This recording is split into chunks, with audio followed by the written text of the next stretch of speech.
Muito bem-vindo ao CADcast, o podcast de Cadvel Professional. Eu sou Cláudia Alcântara, fundadora e diretora de marketing da marca. Eu sou Letícia Negri, Head de Comunicação de Cadvel, e o nosso podcast foi feito e nasceu do nosso princípio My Powerful Presence, que nada mais é do que levar a autoconfiança de profissionais e mulheres nos 4 cantos do mundo. E hoje aqui com a gente, Rafael Kiso, especialista em marketing digital, fundador e CMO da MLabs. Bem-vindo, Rafael. Eu que agradeço, muito obrigado pelo convite, é uma honra estar aqui com vocês. A honra é toda nossa. Rafael, para quem não te conhece, conta um pouquinho para nossa audiência, quem é você? Bom, eu sou fundador da MLabs. A MLabs que é uma plataforma de gestão de mídias sociais, hoje é a líder da América Latina. É uma ferramenta onde as pessoas podem reunir em um único lugar, né, todas as suas mídias sociais, TikTok, Instagram, Facebook e tal, e gerenciar elas, agendando conteúdo, fazendo respostas com o público, né? Respondendo ao público, vendo relatórios, né? Então eu sou fundador da MLabs, mas antes da MLabs eu também fundei um outro negócio, que hoje é uma consultoria de marketing e tecnologia, que se chama Focus Networks, que está no mercado há 22 anos. E a Focus ela já trabalha com grandes marcas, grandes empresas, né? Tem como, por exemplo, o Google como cliente. Então a gente já está nesse mercado há bastante tempo, mais de 23 anos agora, dentro da área de tecnologia e marketing. Perfeito. Obrigada mais uma vez por estar aqui com a gente, compartilhando esse conhecimento. E, Rafael, a gente gostaria de começar abrindo, falando sobre um tema aqui da Cadvel, que a gente começou como criação de conteúdo. Então, começamos com uma apostila lá na internet, que eu inventei, um conteúdo para cabeleireiros e empreendedores que queriam falar no mercado de beleza. E aí, depois que vieram os produtos, quando os cabeleireiros começaram a pedir, se confiando na nossa apostila, começaram a pedir os produtos, aí que surgiu a Cadvel. Olhando a sua trajetória, a sua carreira, a gente percebeu que você fez um movimento contrário. Primeiro você começou como um super expert, né, um grande realizador de campanhas, um planejamento, né, de campanhas para grandes marcas nacionais e internacionais, e depois você acabou começando a virar um creator. Então, como foi esse processo seu de se transformar, né, dos bastidores para depois vir para esse mundo de criação de conteúdo? O que te levou a isso? Legal que na sua história você já começou como uma infoprodutora, Foi. Né? Você já estava à frente do seu tempo e hoje está todo mundo correndo atrás querendo fazer infoproduto e você já foi super pioneira, né? Mas sem dúvida, eu comecei como empreendedor, desenvolvendo os produtos, campanhas para outras marcas, e à medida que eu fui testando muita coisa e vendo aquilo que funcionava ou não funcionava, eu fui desenvolvendo a minha própria metodologia, que culminou no Unbound Marketing, né? Que é essa metodologia que se tornou um livro, que é um acúmulo de 20 anos de conhecimento. E quando eu comecei a entender que esse conhecimento não podia ficar retido ali só comigo, eu precisava mostrar isso para o mercado, ajudar mais pessoas, eu comecei a fazer palestras, comecei a dar cursos, eu comecei a criar conteúdo para colocar realmente esse conhecimento na rua ali, né, nas mídias sociais. E muito rapidamente eu me tornei uma autoridade porque estrategicamente eu escolhi falar inicialmente sobre marketing digital baseado em dados. Então, até um ponto aqui legal de dica para a galera, né? Para você se tornar uma autoridade, é muito mais fácil você se tornar uma autoridade quando você escolhe um assunto, um foco, um nicho ou um subnicho, do que tentar falar de uma categoria já que está saturada, que tem um monte de gente que já fala sobre aquilo. Então, falar sobre marketing, já tinha muita gente falando, falar sobre marketing digital também. Então, eu fui ainda um pouco mais a fundo para falar de marketing digital baseado em dados. Aí não tinha ninguém no Brasil falando sobre aquilo. E eu sempre fui uma pessoa analítica, minha primeira formação é em engenharia, então eu sou um cara mais de exatas. Você é super de exatas, enquanto a grande maioria das pessoas são de humanas, né? Exato. Você toda a sua carreira, desde 7 anos, Exatamente. 6 anos eu fiquei impressionada, começando a estudar com as suas apostila do seu irmão, programação. Pois é. Então assim, minha família, né, sempre foi de exatas, então eu tive esse contato primeiro lá. E depois eu comecei a entender que eu precisava navegar pela área de humanas para entender de comportamento do consumidor, dos clientes, entender de experiência, né? E fui fazendo a fusão dessas duas coisas. Então, realmente, eu me tornei um creator muito nessa necessidade de colocar nas mídias sociais um conteúdo mais relevante, mais de valor, porque para mim nunca teve mágica. Sempre tem lógica, não tem a mágica. E o que eu estava vendo era muita gente ensinando a mágica. Né? Um hack. que você sempre fala com isso de dados, a lógica por trás, e em vez de você dar o peixe, você dá a vara para a pessoa pescar. Exatamente, porque isso é mais sustentável, né? Você não passa fome depois. E falando em dados, né, a gente observou bastante suas redes sociais nos últimos dias e eu percebi que você falou muito sobre quais formatos de postagem nas redes sociais têm mais aderência com o público. Então, se é story, se é reels, se é carrossel em feed, se é um post estático. E eu queria que você falasse um pouquinho o que mais está performando hoje em dia. Para onde eu devo olhar? Para as pessoas que estão assistindo aqui a gente agora, que tem muitos cabeleireiros que postam muito no Instagram, que se tornou um lugar onde eles atraem clientes, aonde eles devem manter o foco ali. Boa. Bom, hoje em dia a gente tem muitas plataformas de mídias sociais e temos muitos formatos, né? Então a gente tem o Instagram, tem o TikTok, tem o LinkedIn, tem o YouTube. Muita gente se esquece do YouTube também, né? Quando a gente olha, pensa muito no Instagram. Temos o Pinterest. Então cada uma dessas plataformas tem as suas particularidades, os seus formatos.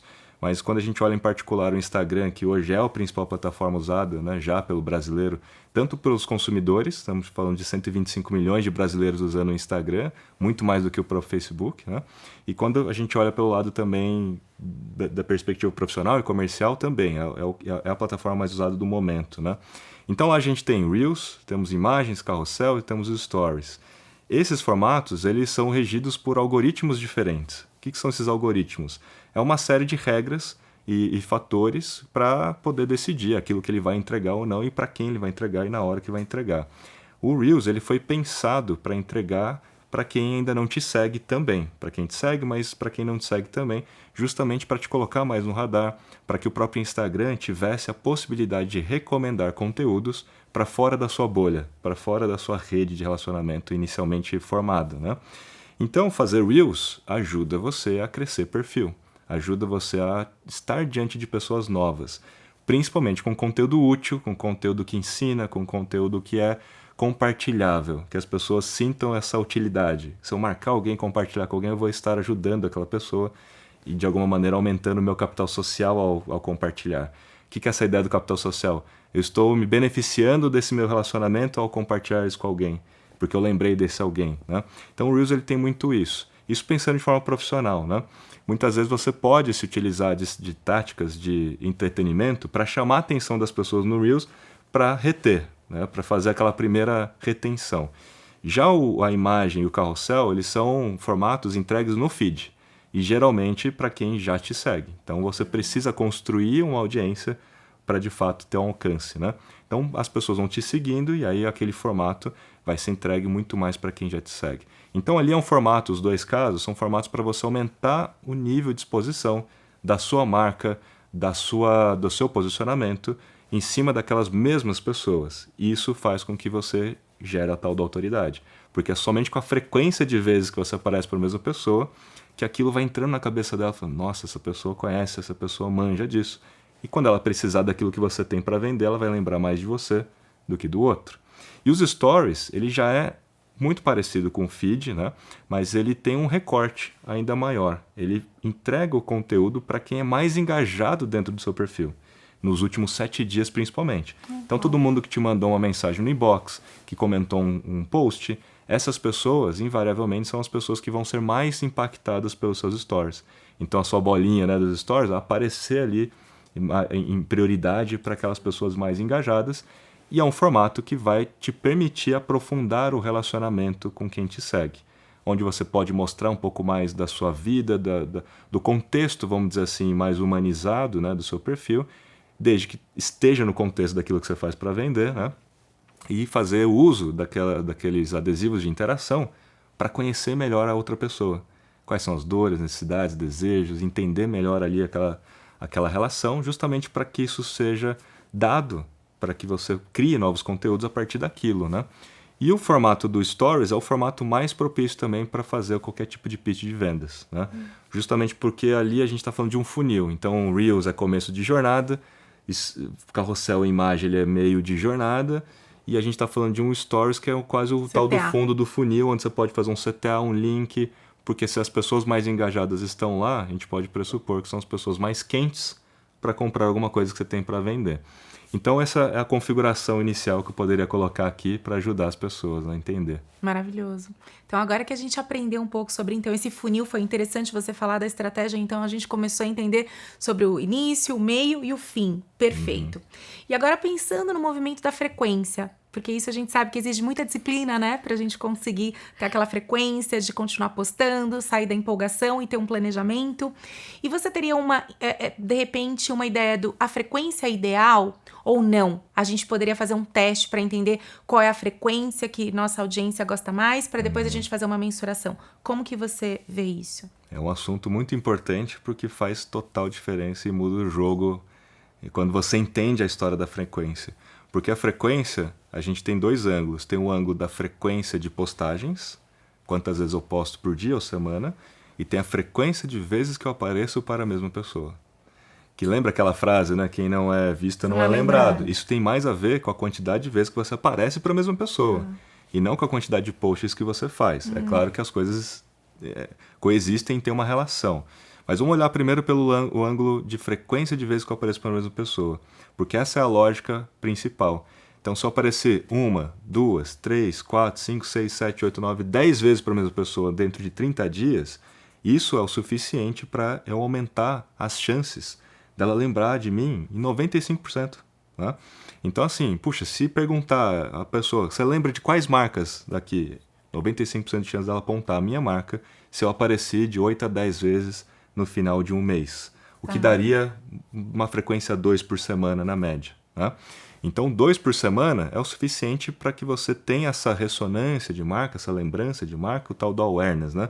Do brand awareness. A intenção de compra, ela vem junto. Depende muito da sua mensagem, né? Então, se você só fizer dancinha, provavelmente você não vai vender nada, né? Claro. Então, o ideal é que você crie alguma coisa, impacte a pessoa, que ela vai construindo aquilo na cabeça dela.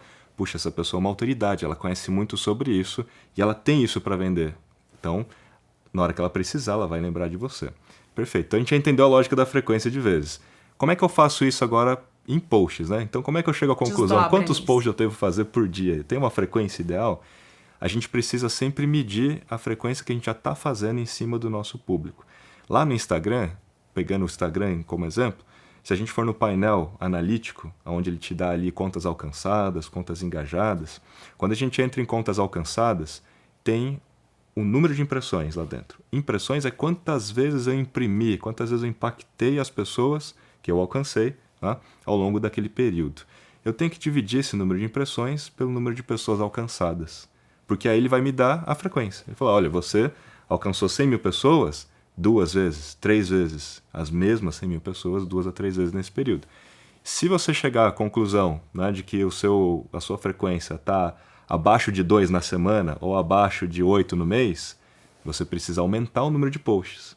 Porque aí é fato. Bom, eu não estou fazendo a frequência média ideal para aumentar em 95% a chance dela lembrar de mim. Então vamos aumentar o número de posts.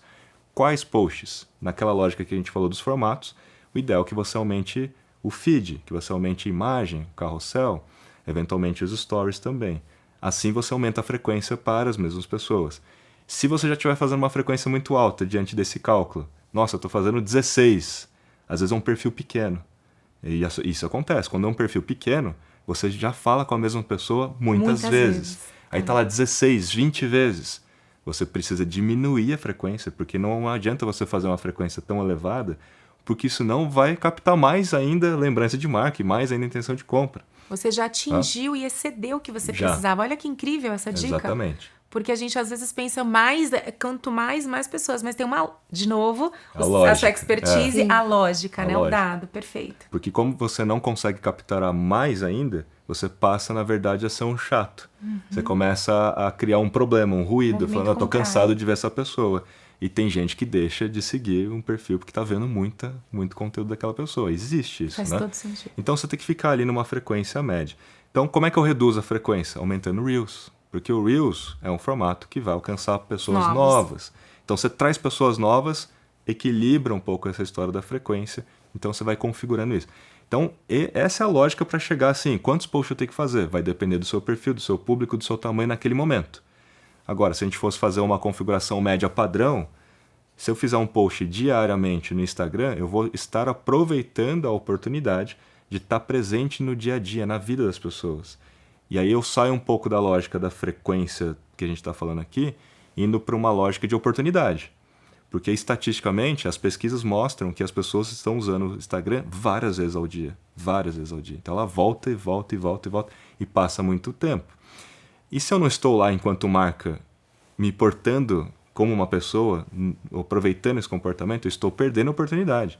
Então eu também tenho que fazer parte do dia a dia das pessoas estando lá diariamente, criando conteúdo diariamente. Eu posso fazer post no feed, posso fazer Reels e compor. Um feed e um Reels é o suficiente para que você aproveite essa janela de oportunidade. De muita gente vendo e pouca gente criando. Né? Legal. Geralmente é assim, né? Tem menos gente criando.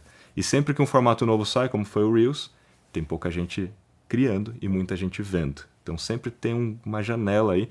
E se você cria o Reels no começo, alta visibilidade, alto engajamento, depois vai diminuindo, porque é natural que as pessoas vão criando mais, né? Rafa, agora trazendo um pouco para nossa realidade de Cadivel, né? O que acontece? A gente aumentou muito o número de Reels. A gente acabou, na verdade, postando só Reels durante praticamente um mês. E a gente percebeu que aumentou o nosso alcance, mas a taxa ali, o número de seguidor, permaneceu muito igual. Primeira pergunta, a taxa de seguidor ainda é importante se você está ganhando, se você está perdendo? E como eu faço para transformar esse Reels, esse conteúdo, em mais seguidores para a página?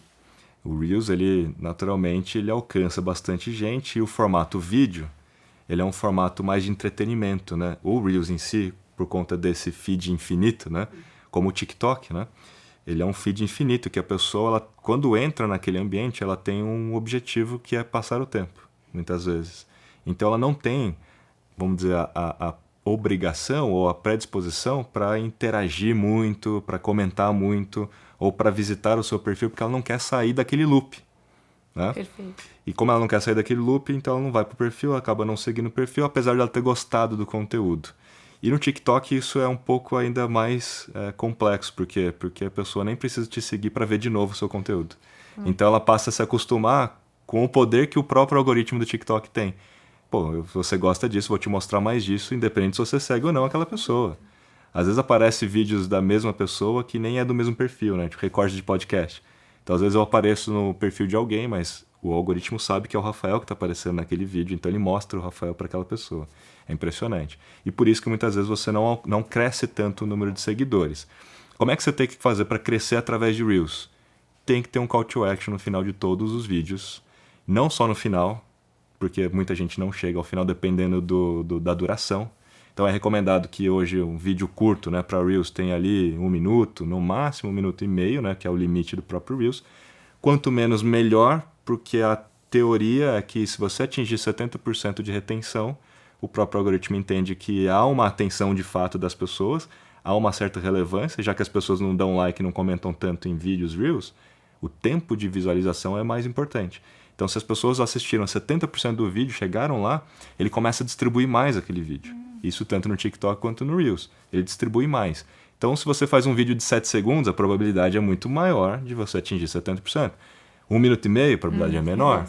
Então, se você deixa um CTA, um call to action, ou seja, me siga para mais dicas como essa, é um call to action propício para Reels, só lá no final de 1,5 minutos, pode ser que nem todo mundo chegue lá, então você não chega a essa conclusão.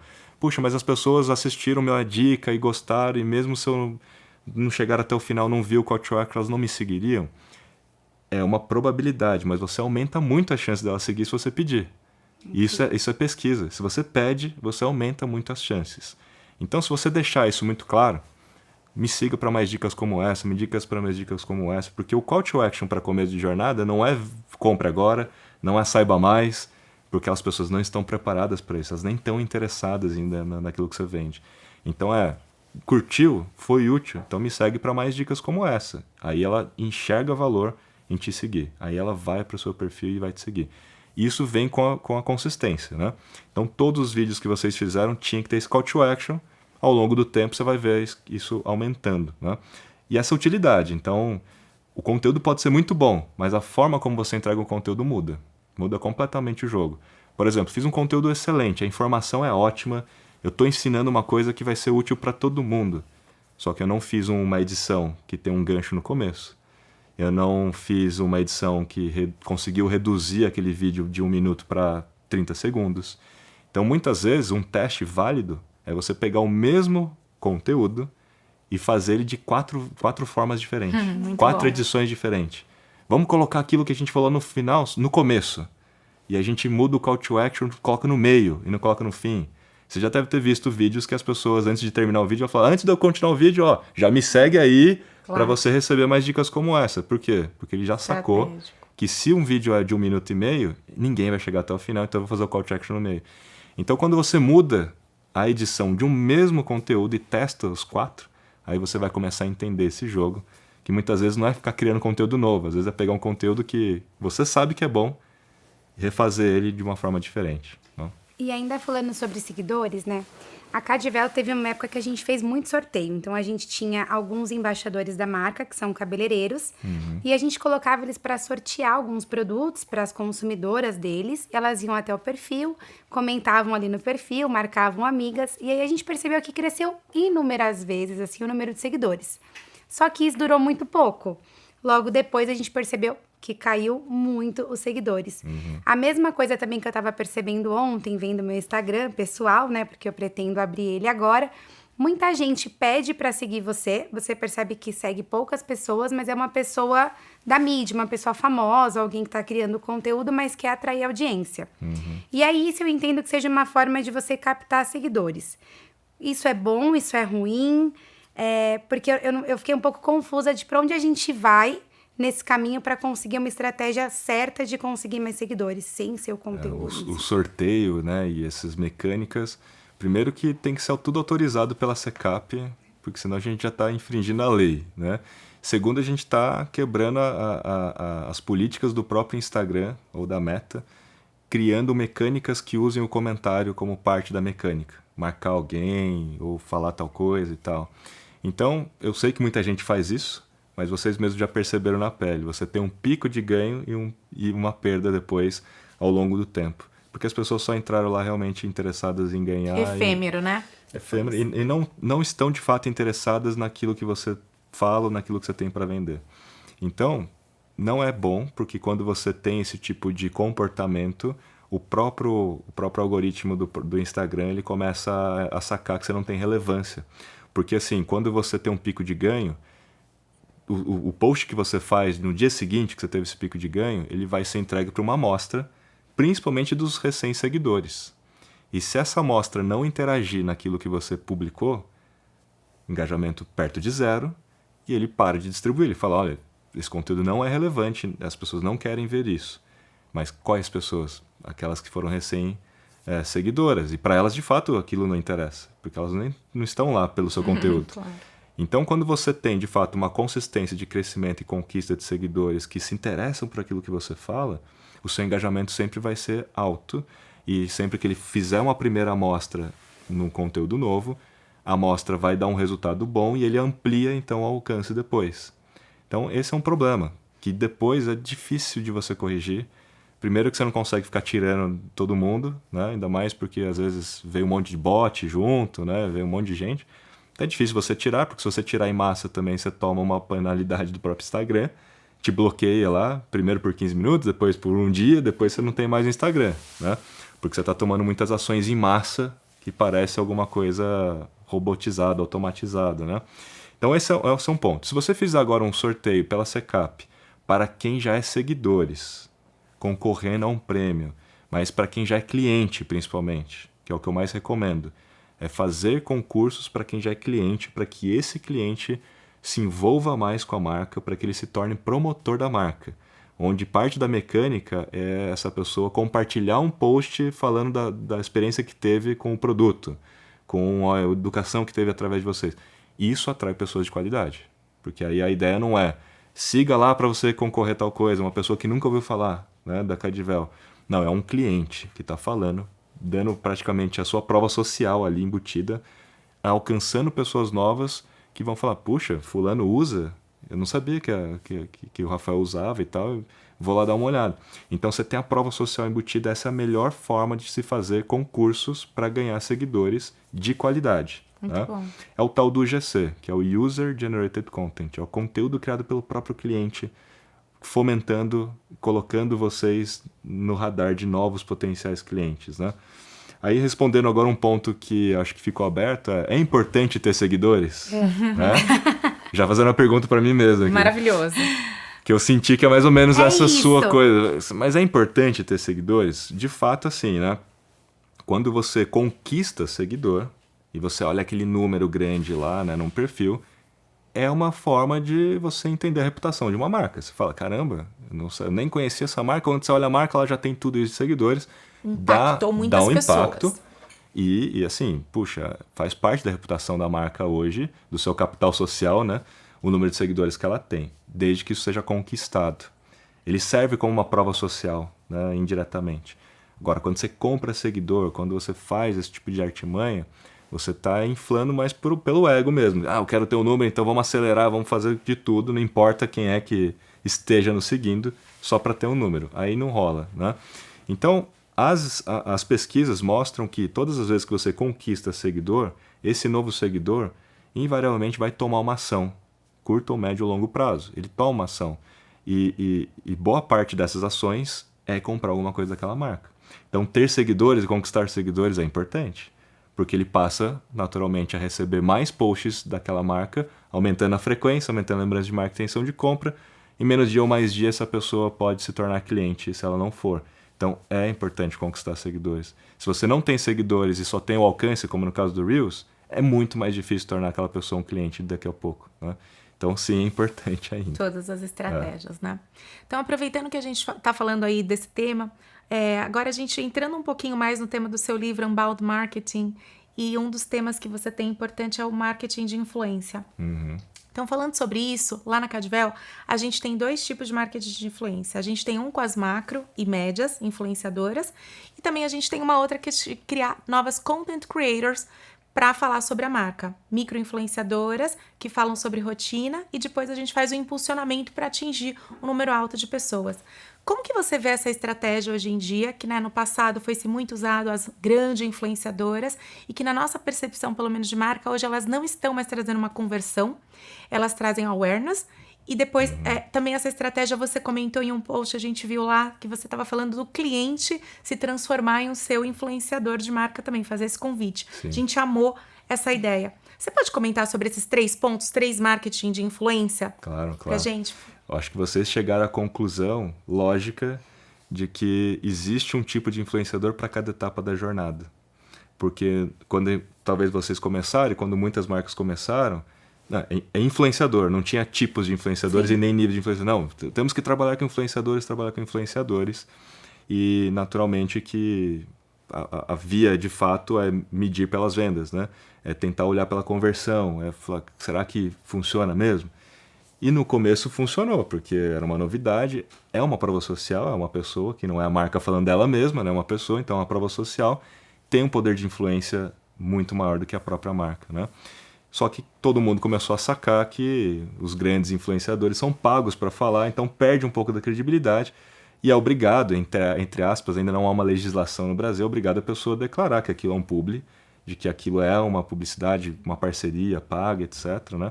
Vamos dizer assim que no Brasil ainda é uma boa prática, eticamente falando. Nos Estados Unidos já é legislação. Você tem penalidade mesmo se você não fizer, né? Porque você estaria enganando o consumidor, fingindo ser uma opinião pessoal, né? Então você tem um macro-influenciador que é realmente muito bom para a primeira etapa da jornada, que é a etapa de descoberta. Realmente é para brand awareness. É para colocar no radar a Cadvel para mais pessoas que não conhecem a Cadvel. E essa é a expectativa que a gente tem que ter. Não é sobre conversão. Então, ele é muito bom porque ele tem muito seguidor. Então, muitas vezes, um influenciador macro, ele fala de vários temas, e por isso que tem vários seguidores, inclusive, né? Consegue atingir a maior parte da população. Fala, de repente, de gastronomia, de viagem e de beleza ao mesmo tempo. Então, atinge mais gente. Então, coloca no radar. Aí tem o médio. E eu gosto muito mais de trabalhar com o médio, não pelo tamanho de influenciadores, mas o médio especialista. Então, olhando para a categoria da indústria beleza e tal, quem é a pessoa que tem uma autoridade muito forte, que é especialista nisso, que só cria conteúdo sobre isso e que tem um tamanho médio. Porque ali você posiciona esse médio influenciador especialista como um colaborador da Cadvel, para fazer collabs, para fazer lives em conjunto, para criar conteúdo junto, para transferir a autoridade dessa pessoa para a marca. Essa é a melhor estratégia para posicionar o médio. Então não é sobre conversão também e nem sobre brand awareness, agora é sobre posicionamento e criação de autoridade. É frequência. Então com esse médio você vai trabalhar um pouco mais. Não é uma quantidade, né? É 1 ou 2 no máximo, mas com um volume um pouco maior para bater um pouco mais na cabeça das pessoas de que vocês são autoridade no assunto. Aí depois a gente vai para a etapa do meio, que é compra e conversão. A melhor influenciador hoje para converter é o seu próprio cliente. Não tem vendedor melhor do que o nosso próprio cliente falando o porquê que ele comprou. Quais foram as dores que o produto de vocês resolveram. Então trazer depoimentos, casos, né? E trazer o cliente não como um influenciador ainda, que eu vou chegar naquele ponto que você colocou, mas trazer de fato como uma prova social. Olha, as personas que a gente atende são essas, então eu tenho que ter depoimentos para cada persona, eu tenho que ter casos para cada persona, eu tenho que ter histórias que a pessoa que está do outro lado, na hora que olhar, vai falar, esse é para mim, eu me identifico. Porque às vezes as marcas trazem depoimentos, mas que são de apenas uma persona que não é a dela, então ela não se identifica na tribo, né? Então tem que ter esse volume, tem que ter esse tipo de jogo. E pode estar no próprio site, não precisa necessariamente estar nas mídias sociais, né?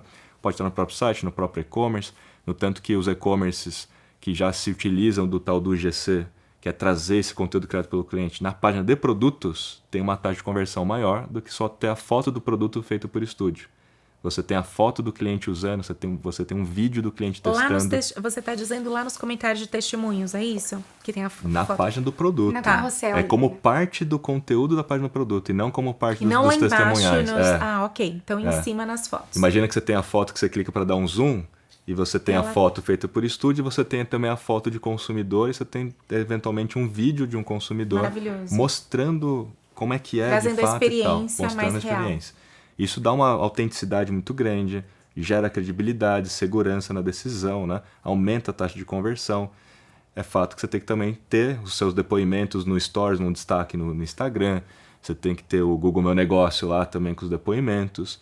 E também estar de olho no Reclame Aqui, porque não tem empresa no mercado que não tem um problema. Sim. Empresa boa não é aquela que não tem problema, é aquela que resolve os problemas. Porque toda empresa tem algum problema em algum nível, né? Então, o fato é, se você resolve ter um índice bom no Reclame Aqui, é melhor, né? Então, falando por essa ótica das 3 primeiras etapas da jornada. Aí a gente tem as 2 últimas etapas da jornada, que é a experiência própria e a experiência compartilhada, que é onde a gente trabalha com micro-influenciadores, na etapa da experiência própria, porque, estrategicamente, é melhor você trabalhar com micro-influenciadores depois da conversão, porque primeiro você torna o micro-influenciador cliente, consumidor. Porque tá cheio de marca que usa micro-influenciador e o micro-influenciador não usa o produto. Tá. E só ganhou um cupom no nome dele e aí é um mero vendedor nas mídias sociais, as pessoas sentem que não tem verdade naquela fala, que a pessoa só tá ali colocando um cupom para vender e ganhar comissão. Então o ideal é você transformar esses micros em consumidores, eles terem uma experiência de fato, e aí ali você começa a posicionar as pessoas para falar do produto. Aí a última etapa, que é a experiência compartilhada, a ideia da estratégia é você transformar o cliente em nano-influenciador. Aí o cliente volta para essa cena, onde você treina um cliente, convida clientes a fazer parte de um programa de creators. Maravilhoso. Essa é a estratégia mais avançada para esse ano. Muitas marcas sacaram esse poder, porque o próprio cliente, como creator, tem um poder de influência 8,7 vezes maior na decisão de compras do que um macro-influenciador lá na etapa da descoberta. Até porque a gente já sabe que esse macro-influenciador já não está convertendo tanto e nem é tão isso que a gente espera. Mas o nano-influenciador, que é um consumidor real, falando e fazendo tutorial... Propriedade. Não é depoimento. Claro. Né? É ensinando a fazer alguma coisa, criando conteúdo. E tem várias marcas que estão dando treinamento para os clientes, treinando o cliente para fazer conteúdo. Como é que você faz um conteúdo com o celular? Como é que você escreve uma legenda? O que são as hashtags?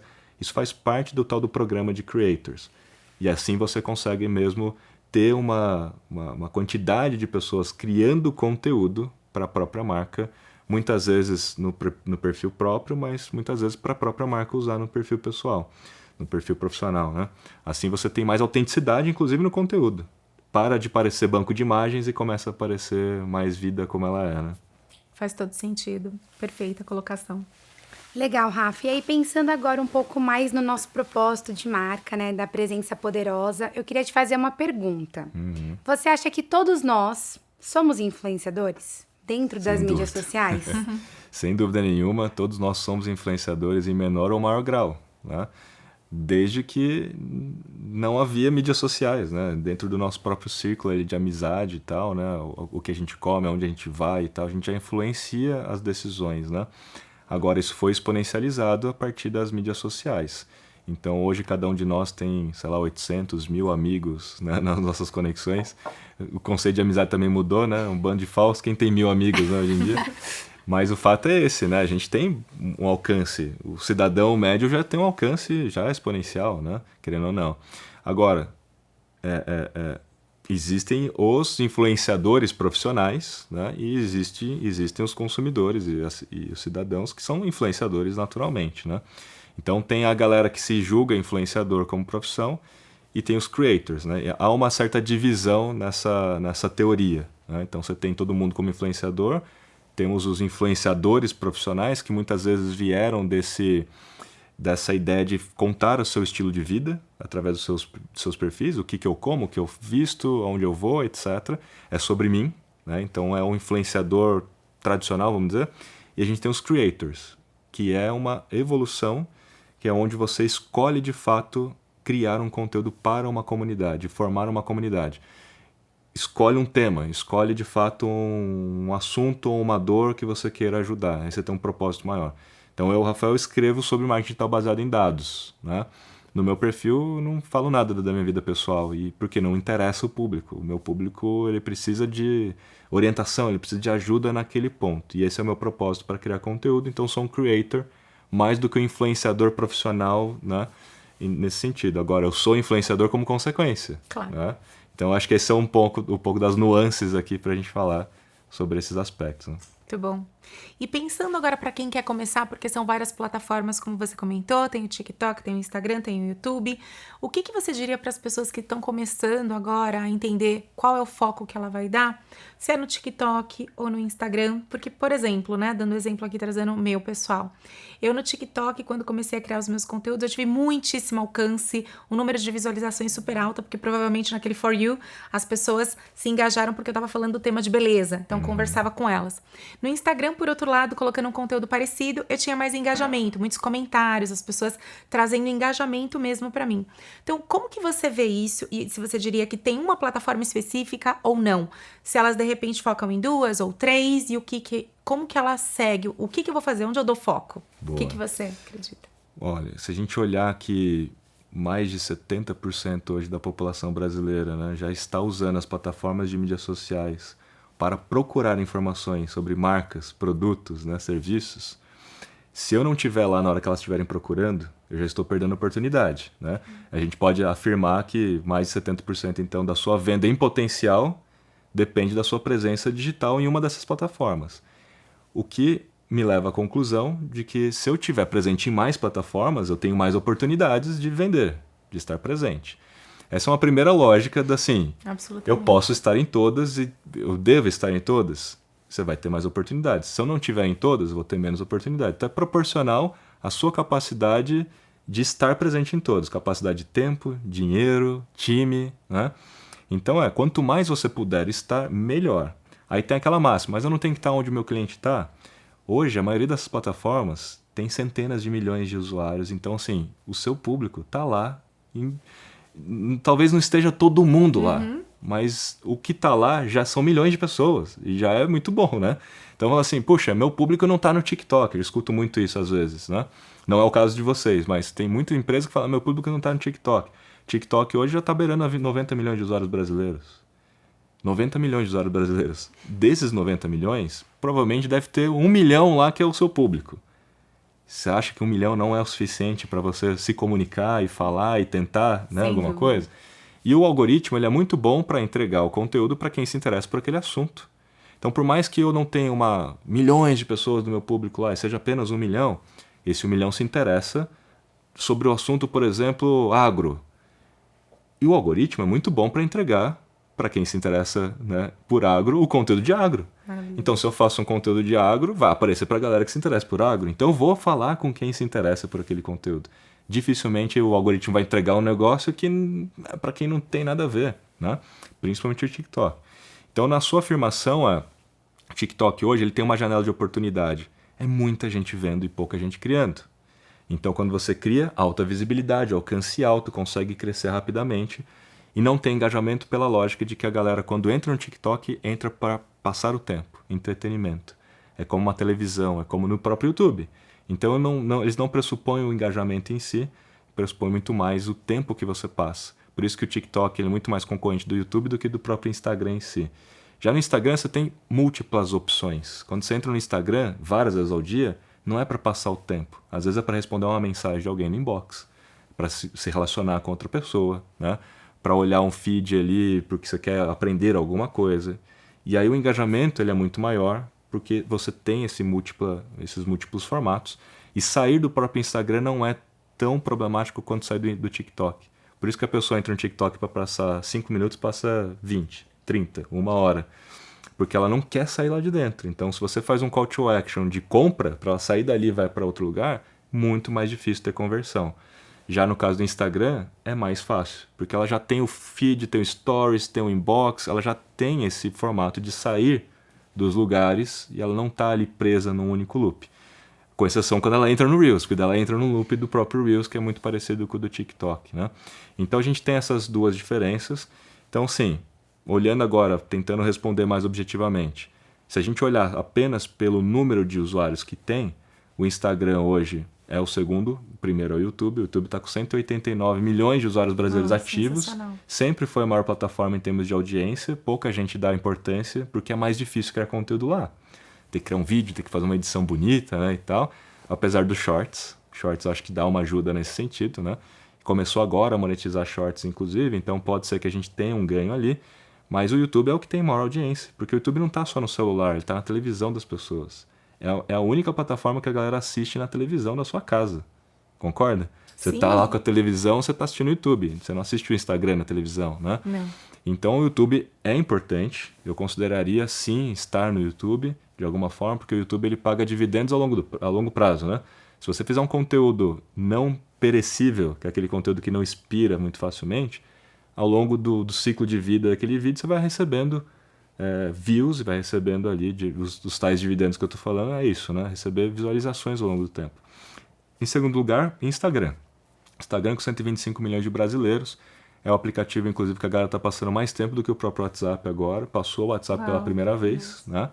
Então, se as pessoas passam muito tempo e várias vezes ao dia, eu, enquanto marca, preciso apostar um pouco mais onde há maior atenção, né? Em terceiro lugar, eu iria para o TikTok, sem dúvida nenhuma. O TikTok está muito perto de atingir o número de seguidores que o próprio Instagram... Seguidores não, de usuários que o Instagram tem. Porque ele cresceu muito rápido, né? Muito rápido. Com um propósito diferente, que é baseado muito mais em infotenimento. É eu entender esse jogo do infotenimento e estar lá no TikTok, não como eu estou no Instagram. Não entender que o jogo é o mesmo, né? É estar lá de uma outra forma. Principalmente para começo de jornada, para chamar a atenção das pessoas e colocar a marca no radar, né? Aí a gente tem outros periféricos, como o próprio Pinterest, dependendo da indústria, muito relevante, né? Aí você tem LinkedIn para quem é muito B2B. Para quem é B2C, atuar no LinkedIn é importante para atrair talentos, para mostrar a cultura, para se relacionar com investidores, de repente, né? Mas para quem é B2B, o LinkedIn já tem um ferramental maior para capturar leads, né? Para conseguir ter mais resultados por lá. E tem várias outras plataformas, eu acho que essas são as principais. Tá. E o próprio Facebook, né? A gente não falou dele, porque às vezes a gente já esquece o Facebook. Só para concretizar aqui, Facebook é relevante no mundo ainda, em vários países cresce, no Brasil decresce, então vem perdendo usuários ativos, apesar dos esforços, né, deles lançarem Reels e ter o Stories dentro do Facebook. O Reels nesse momento parece que está entregando legal dentro do Facebook, porque é aquela lógica, tem pouca gente criando, muita gente vendo. Para anúncios, vale ainda continuar usando o posicionamento dentro do Facebook, posicionamento automático, para ver se funciona ali e converte ali. Mas, como marca, não há muito mais do que ele já ofereceu, né? na minha opinião, acho que os esforços têm que ser mais voltados para Instagram nesse momento. Maravilhoso. Então, seria importante a gente fazer um funil, como você disse, e estar presente nessas 3 principais, por exemplo, uma recomendação. Seria a gente estar no YouTube, com esse número de pessoas altíssimas que estão lá, se esforçar para criar conteúdo. O Instagram, provavelmente, talvez lá você tenha um CTA, você pode converter, e alcance no TikTok, né? O topo de funil, assim, para você conseguir uma altíssima visualização. E agora, voltando de novo para o tema onde você é expert, que é o dados e a lógica, e a gente falando de MLabs. Onde você acha que entra MLabs para os usuários? De repente, uma pessoa que está começando, ela tem um benefício real? Ou ela precisa ter mais maturidade para utilizar essa ferramenta para conseguir fazer os dados e as mensurações de resultados? Onde você indica que a MLabs entra para as pessoas? A MLabs ela é muito boa para quem já tem múltiplas plataformas, já usa várias redes. Justamente para que você possa centralizar em um único lugar, não ficar perambulando entre um aplicativo e outro. E tem gente que tem times, né? Então você tem que ficar compartilhando login com as pessoas, é muito inseguro isso e ruim. Então a MLabs ela gerencia a segurança, ela gerencia essa produtividade, né? Então é uma ferramenta mais de produtividade. Se você só operar Instagram, por exemplo, você não vai enxergar tanto valor nas ferramentas de produtividade. Mas aonde que a MLabs entra entregando valor? Na parte de métricas. Porque o próprio Instagram ele é muito ruim de te dar os números, o histórico e comparar coisas, né? Para você chegar a uma conclusão. Ver uma análise gráfica. Pode ver que quase não tem gráficos dentro do Instagram, né? Te dá um número dos últimos 30 dias, 90 e tal, e você não consegue chegar a uma conclusão. Qual foi o meu melhor story? Será que esse stories assim funciona melhor do que o outro? Então a MLabs ela vai te trazer já relatórios pré-formatados, então você não precisa pensar muito, porque a gente já formatou aquilo que a gente entende que é mais relevante, com análise gráfica, então você consegue ver retenção de stories, consegue enxergar muito rapidamente o que funciona ou não em conteúdo. Então, para quem está começando, mesmo que só use o Instagram, por exemplo, ou o TikTok também, tem relatórios lá do TikTok, você já consegue se beneficiar do entendimento dos dados. Tá? E para quem já tem mais plataformas, é um pouco mais maduro, se beneficia da produtividade de gerenciar todas essas plataformas. Né?